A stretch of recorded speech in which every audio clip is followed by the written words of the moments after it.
말씀 묵상 징검다리입니다. 이번 영상에서는 매일 성경 3월 3일부터 5일까지의 묵상 본문인 레위기 3장과 4장을 살펴보겠습니다. 지난 영상에서 말씀드렸던 것처럼 본 영상은 매주 월요일과 목요일에 공개됩니다. 영상 제목을 누르면 날짜별 영상 시간이 보일 것입니다. 날짜 앞에 표시된 시간을 누르면 각 날짜에 해당하는 것으로 바로 이동할 수 있습니다. 3월 3일 목요일 묵상 본문은 레위기 3장 1절에서 17절이고 제목은 화목제입니다. 화목제는 나눔의 제사입니다. 화목제의 제물은 일부는 하나님께 바치고 제물의 가슴과 오른쪽 뒷다리는 제사장의 몫이고 나머지 고기는 제사 드리는 사람이 이웃과 나누어 먹는 잔치 제사요 축제 제사였습니다. 화목제는 드리는 동기와 목적에 따라서 감사제, 서원제, 자원제로 나누어지는데 이에 대한 자세한 설명은 레위기 7장에서 다루고 오늘은 화목제물과 관련된 규정에 대해 살펴보겠습니다. 레위기 3장은 화목제 제물을 기준으로 소와 양 그리고 염소의 화목제 3단락으로 나눌 수 있습니다. 본문의 특이점은 가난한 이들을 위한 제물 규정이 있던 번제, 소제와는 달리 화목제에서는 가난한 이들을 위한 규정이 없다는 점입니다. 화목제는 의무 제사가 아니라 형편이 되는 사람이 자원해서 드리는 제사이기 때문입니다. 그리고 새는 화목제물로 드릴 수 없는데 크기가 작은 새는 제사 후 고기를 이웃과 나누어 먹는 화목제사에 걸맞지 않기 때문입니다. 이제 본문을 읽으며 화목제의 규정과 이에 담긴 의미를 생각해 보겠습니다. 1절과 6절입니다. 사람이 만일 화목제의 제물을 예물로 드리되 소로 드리려면 수컷이나 암컷이나 흠없는 것으로 여호와 앞에 드릴지니 만일 여호와께 예물로 드리는 화목제의 제물이 양이면 수컷이나 암컷이나 흠없는 것으로 드릴지며 번제와 다르게 화목제에서는 소나 양의 수컷뿐 아니라 암컷도 제물로 사용할 수 있습니다. 이처럼 암컷 짐승도 허용한 것은 화목제의 핵심이 이웃과 제물을 나누어 먹는 데 있음을 의미합니다. 이에 대한 자세한 설명은 3월 10일 레위기 7장에서 하도록 하겠습니다. 12절과 13절입니다.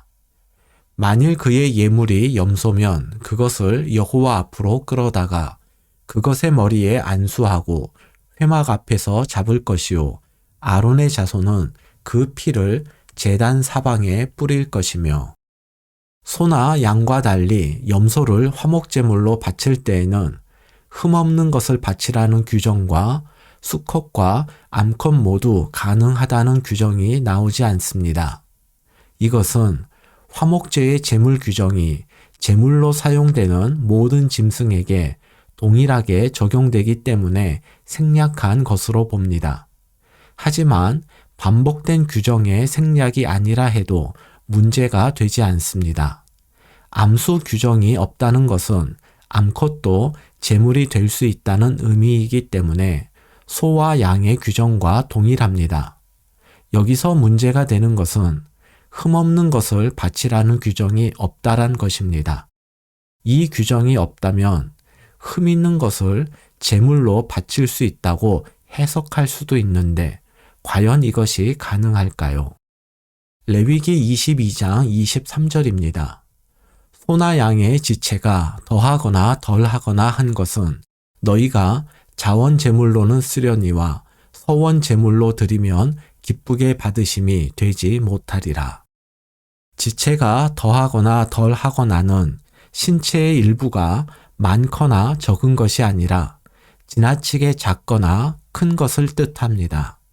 그래서 세번역 성경에서는 한쪽 다리는 길고 다른 한쪽은 짧은 것이라도 라고 번역을 했습니다. 그리고 여기서 양은 몸집이 작은 가축이란 의미로 양과 염소 모두를 가리킵니다. 즉 화목제 가운데 자원제는 모든 제사 가운데 흠이 있는 제물이 허용된 유일한 제사였습니다.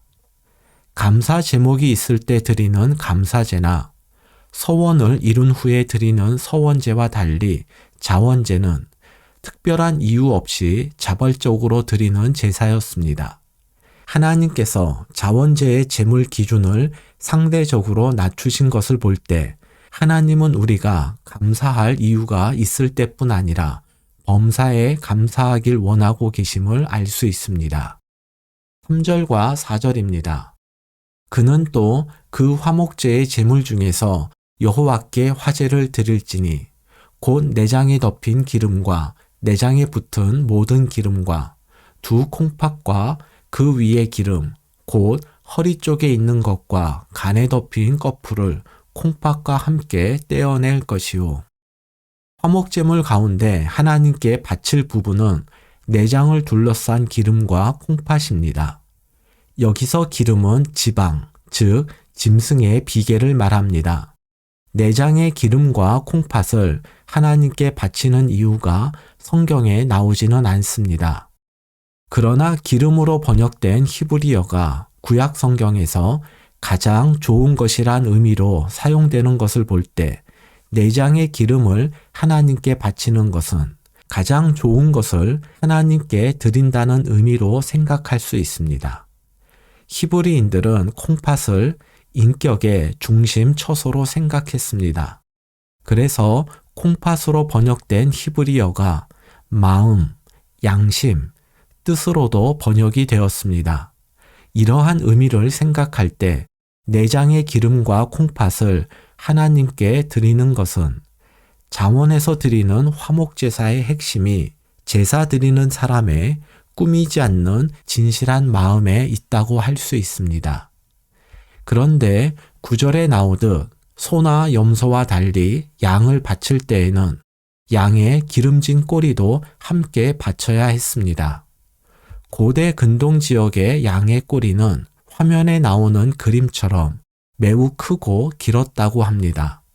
이런 꼬리들은 대략 7kg의 무게가 나갔으며 무거운 것은 20kg 이상 나가기도 했다고 합니다. 그래서 크고 무거운 꼬리를 그냥 방치하면 땅에 끌리고 부러지는 경우도 있어서 목동들은 꼬리를 얹을 수 있는 수레를 만들어 주었다고 합니다. 그래서 레위기는 양의 기름진 꼬리도 하나님의 몫으로 드리라 한 것입니다. 17절입니다. 너희는 기름과 피를 먹지 말라. 이는 너희의 모든 처소에서 너희 대대로 지킬 영원한 규례니라. 기름은 고기의 가장 귀한 부분이고 피는 생명을 뜻하기 때문에 사람이 먹을 수 없었습니다. 기름과 피를 먹을 수 없다는 규정은 기름과 피를 제외한 나머지 부위는 백성들이 먹을 수 있다는 뜻이기도 합니다. 화목제물에서 내장 지방과 콩팥은 하나님의 몫이고 제사장의 몫은 가슴과 오른쪽 뒷다리였습니다. 이를 제외한 모든 고기는 제물을 바친 사람이 가족뿐 아니라 이웃과 함께 먹는 것이 화목제사였습니다. 즉 화목제사는 하나님과 화목하기 위해서 드리는 제사라기보다는 하나님과 이미 화목하게 된 것을 감사하며 하나님과의 화목을 이웃과의 화목으로 확장하는 의미의 제사였습니다. 묵상을 위한 질문입니다. 수컷뿐 아니라 암컷도 화목제물로 허락한 이유와 자원제의 경우 흠 있는 것도 제물로 바칠 수 있다는 규정에 담긴 하나님의 마음은 무엇일까요? 히브리인들이 생각한 기름과 콩팥의 의미와 이것을 하나님께 바치라는 규정의 의미를 생각해 봅시다. 화목제는 하나님과 이룬 화목을 이웃에게로 확장하는 감사와 교제의 잔치입니다. 지금 여러분의 화목제는 어떤 모습으로 나타나고 있습니까? 3월 4일 묵상 본문은 레위기 4장 1절에서 21절이고 제목은 속죄제 1 제사장과 회중입니다. 속죄제는 구체적인 죄와 부정을 해결하기 위한 제사로서 문제가 있을 때마다 반드시 드려야 하는 제사입니다. 그런데 동물로 드리는 모든 제사에는 속죄의 기능이 있습니다. 다시 말해서 속죄제가 속죄의 기능을 가진 유일한 제사는 아닙니다. 그래서 속죄제라는 번역은 이 제사의 기능을 이해하는 데 어려움을 줍니다. 속죄제에 대한 성경의 설명을 보면 속죄제는 죄로 오염된 것, 특히 인간의 죄로 오염된 성소를 정결케 하는 정결 제사의 성격이 강합니다. 그래서 현대의 레위기 학자들은 속죄제 대신 정결제라는 단어가 더 적절한 번역어라고 설명을 합니다. 오늘 본문은 대제사장의 속죄제와 이스라엘 온 회중의 속죄제 두 단락으로 나눌 수 있습니다. 번제와 소제 그리고 화목제는 제물을 기준으로 단락을 구분했지만 속죄제는 죄를 지은 사람 또는 그 신분으로 단락을 구분합니다. 대제사장 속죄제와 회중의 속죄제 규례가 동일하기 때문에 오늘 본문 해설은 대제사장 속죄제 규례를 중심으로 진행하겠습니다. 1절과 2절입니다. 여호와께서 모세에게 말씀하여 이르시되 이스라엘 자손에게 말하여 이르라. 누구든지 여호와의 계명 중 하나라도 그릇 범하였으되 2절에 그릇 범하였으되는 부지 중에 또는 비고의적으로 범하였으되로 번역하는 것이 더 정확한 번역입니다. 그리고 속죄제를 제대로 이해하기 위해서는 부지 중에 또는 비고의적이란 단어의 의미를 이해하는 일이 선행되어야 합니다. 이제 말씀드리는 내용은 조금 복잡하게 들릴 수 있다는 양해의 말씀을 드리면서 설명을 시작하겠습니다. 일반적으로 속죄제를 설명할 때에는 민수기 15장 28절 이하의 말씀이 함께 언급됩니다. 민수기 15장 28절에서 30절을 보겠습니다.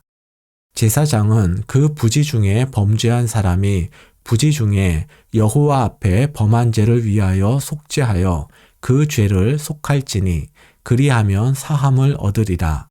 누구든지 부지 중에 범죄한 자에 대한 법이 동일하거니와 고의로 무엇을 범하면 누구나 여호와를 비방하는 자니 그의 백성 중에서 끊어질 것이라. 이 말씀에 의하면 부지 중 곧 고의성이 없는 죄는 속죄죄로 사할 수 있으나 고의로 지은 죄는 결코 용서받지 못합니다. 그런데 고의로 번역된 히브리어는 구약 성경에서 이곳 외에 출애굽기 14장 8절에 한 번 더 나오는데 그곳에서는 담대히라고 번역을 했습니다. 이 단어는 전쟁에서 승리한 군대가 두 손을 높이 들고 의기양양하게 행진한다고 할 때 두 손을 높이 들다, 의기양양하다, 바로 여기에 해당하는 단어입니다. 이런 의미로 민수기 15장 30절을 보면 고의로 죄를 짓는다는 표현은 하나님께 반항하는 태도로 뻔뻔하게 죄를 짓는다는 뜻입니다. 그래서 고의로 죄를 짓는 것은 여호와를 비방, 곧 하나님을 모독하는 것이라 말씀하는 것입니다. 고의의 본래 의미가 하나님께 대항하는 것이라면 이에 대비되는 부지 중 비고의적으로 죄를 짓는 것은 단순히 알지 못하고 지은 죄뿐 아니라 하나님께 대항하지 않으면서 지은 죄 모두를 말합니다. 다시 말해서 부지 중에 지은 죄란 모르고 지은 죄뿐 아니라 하나님의 주권과 통치를 인정하면서도 인간의 연약함 때문에 어쩔 수 없이 지은 죄 전부를 말합니다. 즉 속죄죄는 하나님께서 죄의 굴레에서 벗어나지 못하는 하나님의 연약한 백성들과 함께 하시기 위해서 허락하신 제사입니다. 3절입니다. 만일 기름 부음을 받은 제사장이 범죄하여 백성의 허물이 되었으면 그가 범한 죄로 말미암아 흠없는 수송아지로 속죄 제물을 삼아 여호와께 드릴지니. 히브리어 원문에는 제사장 앞에 정관사가 있습니다. 이는 유일한 제사장이란 의미로 대제사장을 가리킵니다. 즉 3절부터 12절까지는 대제사장의 속죄제 규례입니다.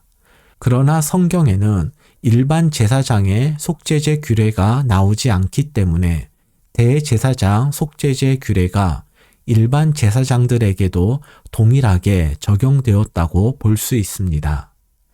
대제사장과 이스라엘 온 회중이 드릴 속죄 제물은 흠없는 수송아지였고, 족장은 흠없는 순염소, 평민은 흠없는 암염소 또는 어린 암양을 속죄 제물로 드렸습니다.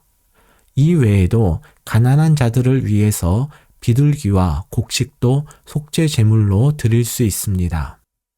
이러한 속죄 제물 규정을 통해서 두 가지를 알게 됩니다. 첫째, 하나님은 개인보다 공동체의 죄, 그리고 사회적 신분이 높은 사람의 죄를 더 무겁게 여기십니다. 그리고 대제사장의 속죄 제물과 처리 절차가 온 회중의 경우와 동일하다는 것은 대제사장이 지은 죄의 값과 온 회중의 죄의 값이 동일함을 뜻합니다. 이것은 개인보다 공동체가, 그리고 사회적 영향력이 큰 사람일수록 죄의 파급력이 강함을 의미합니다. 그래서 우리는 영향력이 커져갈수록 더욱 죄를 두려워하며 동시에 거룩을 사모해야 합니다. 둘째, 이스라엘 백성 모두가 각자의 경제적 능력에 맞는 제물로 속죄 제사를 드렸다는 것은 용서가 필요 없는 죄는 존재하지 않음을 의미합니다. 그래서 이스라엘 백성들에게는 속죄제가 필요했고 우리들에게는 예수 그리스도가 필요한 것입니다. 5절과 6절입니다. 기름 부음을 받은 제사장은 그 수송아지의 피를 가지고 회막에 들어가서 그 제사장이 손가락에 그 피를 찍어 여호와 앞, 곧 성소의 휘장 앞에 7번 뿌릴 것이며, 속죄제에서는 제물을 태우는 의식보다 피를 뿌리는 정결 예식을 더 중요하게 여겼습니다. 피를 어디에 뿌리느냐는 속죄제를 드리는 사람의 신분에 따라 결정되었습니다. 대제사장과 이스라엘 온 회중이 죄를 지었을 때 드리는 속죄제에서는 제물의 피를 성막 안 성소와 지성소를 구분하는 휘장 앞에 뿌렸습니다. 이것은 이들의 죄가 지성소 앞까지 침투해서 오염시켰음을 의미합니다. 그런데 내일 본문인 25절과 30절을 보면 족장과 평민이 죄를 지었을 때에는 제물의 피를 성막 안이 아니라 성막 뜰에 있는 번제단 뿔에 발랐습니다. 죄의 심각성을 제물로 구분한 것처럼 피를 뿌리고 바르는 장소를 성막 안과 성막 뜰로 구분한 것 역시 죄가 끼치는 오염의 심각성을 나타내는 규정입니다. 묵상을 위한 질문입니다. 성도로서 아직 벗어버리지 못한 죄의 굴레를 생각해 봅시다. 그리고 그 죄를 회개하며 속히 그 죄에서 벗어날 수 있도록 하나님의 은혜를 구합시다. 이 정도쯤은 괜찮겠지 하면서 가볍게 여기며 범한 죄가 있습니까? 용서가 필요 없는 죄는 존재하지 않습니다. 이를 기억하며 매 순간 자신을 돌아보고 사소해 보이는 유혹에도 민감하고 철저하게 대응합시다. 3월 5일 묵상 본문은 레위기 4장 22절에서 35절이고 제목은 속죄제 2, 족장과 평민입니다. 오늘 본문은 족장의 속죄제와 평민의 속죄제 두 단락으로 나눌 수 있습니다. 본문 가운데 몇 구절을 읽으며 그 의미를 생각해 보겠습니다. 22절과 23절입니다. 만일 족장이 그의 하나님 여호와의 계명 중 하나라도 부지 중에 범하여 허물이 있었는데 그가 범한 죄를 누가 그에게 깨우쳐 주면 그는 흠없는 순염소를 예물로 가져다가 몰랐던 죄를 누군가가 알려주었다면 그 사람 앞에서 자신을 변호하기보다는 지체하지 말고 하나님께 속죄제를 드려야 합니다. 사람의 양해를 구하는 것보다 하나님의 용서를 받는 것이 더 중요하기 때문입니다. 27절과 28절 그리고 32절과 33절입니다. 대제사장과 회중의 속죄 제물은 수송아지이고 족장의 제물은 순염소인데 평민 개인의 제물은 암염소 또는 어린 암양입니다. 제사에서는 수컷이 암컷보다 상위의 가치의 제물로 여겨짐을 고려할 때 하나님은 평민 개인이 바쳐야 할 제물의 부담을 많이 낮추어 주셨습니다. 게다가 5장 7절과 11절에 나오듯 어린 양을 바칠 수 없는 가난한 사람들은 비둘기 2마리를 제물로 바칠 수 있었고 비둘기도 마련하기 어려운 극빈자들은 짐승 대신에 고운 가루로 만든 곡식을 제물로 바칠 수 있었습니다. 하나님은 죄인에게 반드시 속죄 제물을 요구하시는데 최대한의 제물이 아니라 최소한의 제물을 요구하십니다. 이것은 속죄물이 형벌의 의미가 아니라 죄에 대한 책임 있는 자세를 요구하시는 것으로 볼 수 있습니다. 25절과 30절을 보면 속죄 제물의 피를 번제단 뿔에 바릅니다. 그리고 어제 본문에서 보았듯이 대제사장과 회중이 속죄제를 드릴 때에는 성소한 휘장에 제물의 피를 뿌렸습니다. 이것은 모두 더러워진 성소와 번제단을 깨끗하게 하는 것입니다. 그런데 거룩한 성소와 번제단이 언제 더러워진 것일까요? 민수기 19장 20절입니다. 사람이 부정하고도 자신을 정결하게 하지 아니하면 여호와의 성소를 더럽힘이니 그러므로 회중 가운데에서 끊어질 것이니라. 그는 정결하게 하는 물로 뿌림을 받지 아니하였은즉 부정하니라. 하나님의 백성들이 죄를 지으면 성소와 성물이 더러워집니다. 그래서 대제사장과 회중이 죄를 지었을 때에는 성소에 피를 뿌리고 족장과 평민 개인이 죄를 지었을 때에는 번제단 뿔에 피를 바르는 것입니다. 내가 죄를 지었을 때에 하나님께서 거하시는 성소와 성물들이 오염된다는 말씀은 거룩하신 하나님과 함께하기 위해서는 우리가 정결해야 함을 알려줍니다. 묵상을 위한 질문입니다. 몰랐던 죄를 누군가가 알려주었을 때 하나님께 회개하기보다는 사람에게 먼저 변명한 경우가 있습니까? 그 이유는 무엇입니까? 재물을 준비하는 부담을 낮추면서까지 가난한 자와 극빈자에게 속죄 재물을 요구하는 규정에 담긴 하나님의 마음은 무엇일까요? 하나님과 동행하고 더 깊은 교제를 위해서 지금 시급하게 해결해야 할 죄에 대해서 생각해 봅시다.